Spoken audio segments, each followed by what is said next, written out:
가족 성경 시편 78편. 내 백성아, 나의 가르침을 들으며 내 입의 말에 귀를 기울여라. 내가 입을 열어 비유를 들어 옛날부터 내려오는 비밀을 말하리라.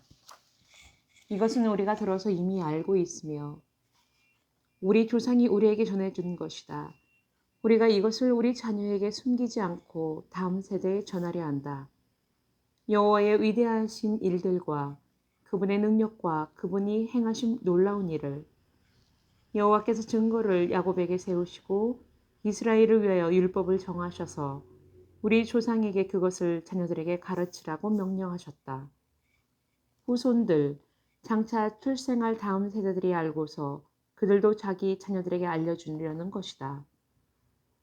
그들이 하나님을 신뢰하고 그분이 행하신 일을 잊지 않으며 오직 그분의 계명을 지키리라.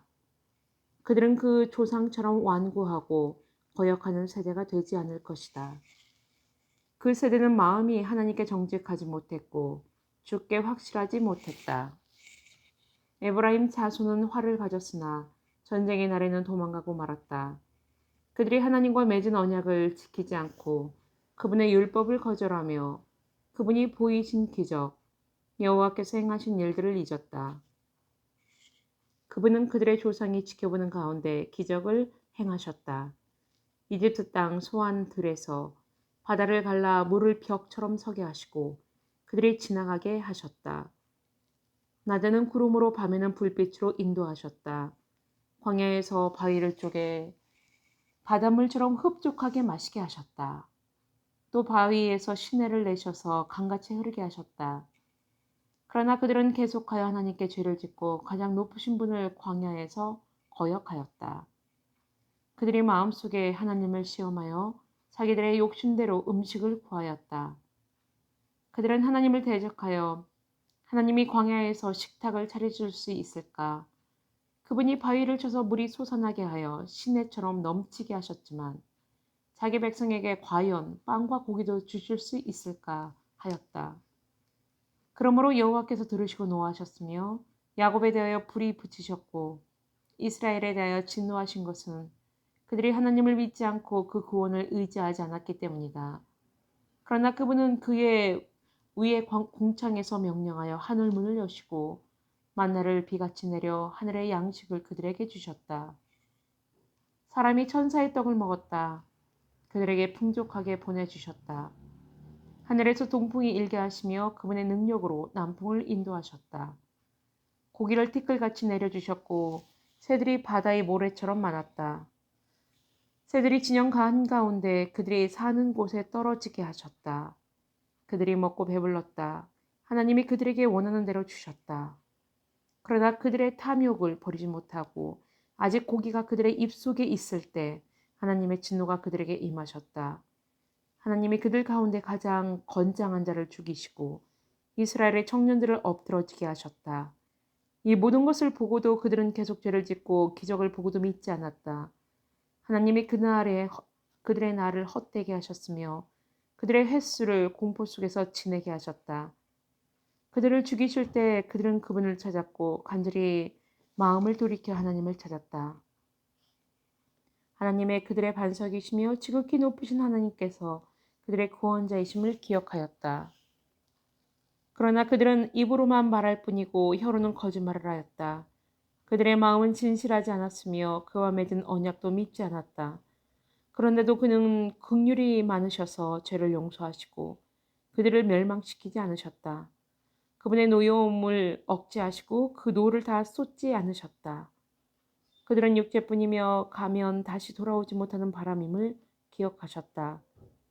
그들이 광야에서 몇 번이나 그를 거역하며 광야에서 그를 얼마나 괴롭게 하였던가. 그들은 하나님을 계속하여 시험하여 이스라엘의 거룩한 분의 마음을 괴롭게 하였다. 그들은 하나님의 손과 하나님께서 그들을 억압하는 사람들에게 구해주신 날을 기억하지 않았다. 하나님께서 이집트에서 표징을 행하신 일, 소환 들에서 기적을 보여주신 것은 강과 시내를 피로 변하게 하여 그들이 마실 수 없게 하셨고 파리떼를 보내어 그들을 뜯게 하셨고 개구리떼를 보내어 그들을 해하게 하시고 메뚜기를 보내어 그들의 농산물을 먹게 하시고 소출을 황충이에게 주셨다. 그들의 포도나무를 우박으로 치시고 그들의 무화과나무를 진딧물로 죽이셨으며 그들의 가축을 우박으로 그들의 양떼를 번개로 치시고 그들에게 분노와 진노의 재앙을 내리실 때 재앙의 천사를 보내셨다. 그분이 진노의 길을 여시니 생명을 아끼지 않으시고 저들이 전염병에 걸려 죽도록 넘겨주셨다. 이집트의 모든 처음 난 것들, 함의 장막 속 힘의 근원을 자르셨다. 그러나 자기 백성을 양떼같이 인도하시어 광야에서 가축대처럼 인도하셨다. 안전하게 인도하시니 그들은 두려워하지 않았고 그들의 원수들은 바다가 삼켜버렸다. 그들을 거룩한 땅으로 인도하셨으니 그 오른손이 만드신 산이다. 또 그들 앞에서 민족들을 쫓아내시고 그 땅을 그들에게 유업으로 나눠주셨고 이스라엘 지파에게 그 장막에서 살게 하셨다. 그러나 그들은 가장 높으신 하나님을 시험하고 거역하며 그 명령을 지키지 않았다. 그들은 자기들의 조상같이 배반하고 성실하지 못하며 빗나간 화살 같았다. 그들은 산당을 만들어 하나님의 진노를 샀고 조각한 우상들로 그분을 화나게 하였다. 하나님께서 들으시고 노하셔서 이스라엘을 완전히 버리시고 그분이 사람들 가운데 세웠던 실로의 성막을 버리셨다. 그분의 능력을 보이시는 궤를 포로와 함께 넘겨주시고 그 백성을 칼에 넘겨주셨다. 자기 백성에게 경로하신 것이다. 불이 총각들을 삼키자 처녀들에게 결혼 축가가 없어졌으며 제사장들을 칼에 쓰러뜨리고 그 과부들은 통곡을 하지 못했다. 그때 여호와께서 잠에서 깨어난 자같이 포도주를 마시고 소리치는 용사들처럼 일어나셔서 그 대적의 뒤를 쫓아가 물리치시고 영원히 수치를 당하게 하셨다. 또한 요셉의 장막도 버리시며 에브라임 지파를 택하지 않으셨다. 오직 유다 지파를 그분이 사랑하시는 시온산에 택하셔서 주의 성소를 높은 산처럼 세우시고 기초를 영원히 흔들리지 않는 땅처럼 세우셨다. 그분이 자기 종 다윗을 택하시고 양의 우리에서 취하셨다. 새끼를 가진 어미 양을 치던 그를 불러 그분의 백성 야곱을 자기 백성인 이스라엘을 치는 목자가 되게 하셨다. 그래서 그는 온전한 마음으로 그들을 먹이고 청명으로 인도하셨다. 아멘.